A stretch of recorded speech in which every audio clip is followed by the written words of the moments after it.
Hello everybody, and welcome to the Fortean Slip Bedtime Stories. Tonight, the true story of the origins of the Ouija board.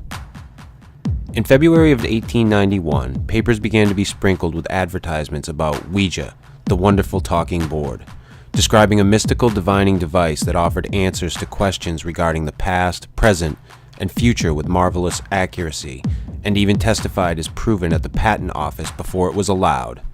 Price, $1.50.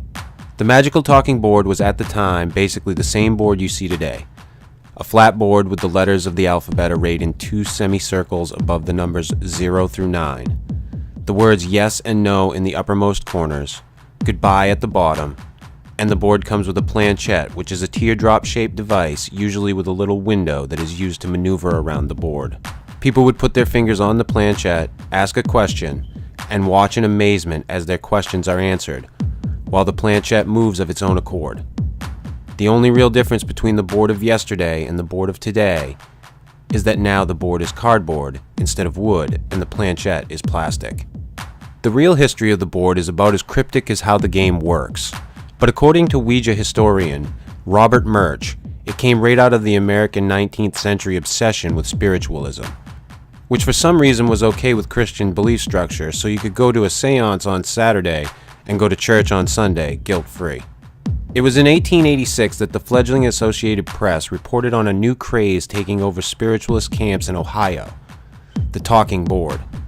It was basically the same board we all know today.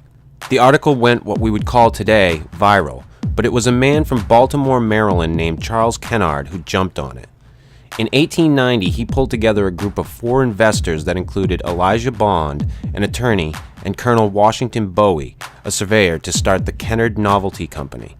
However, they didn't have a name for the Kennard talking board yet, and contrary to popular belief, Ouija is not a combination of the French word for yes, oui, and the German ja.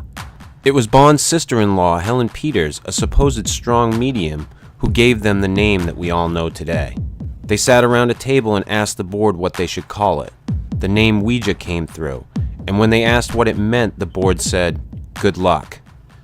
It should be noted, however, that Peters was wearing a locket that may have had a picture of the women's rights activist, Ouida, with the name above her head, and that this was just a misreading of that by one of the other participants. When they brought the board to the patent office in Washington, the chief patent officer required a demonstration. He asked them to correctly spell his name, which was supposed to be unknown to Bond and Peters. They sat down with the board and correctly spelled the man's name. Whether or not it was spirits from beyond or the fact that one of them knew the man's name, on February 10th, 1891, a shaken patent officer gave Bond a new patent for his toy or game.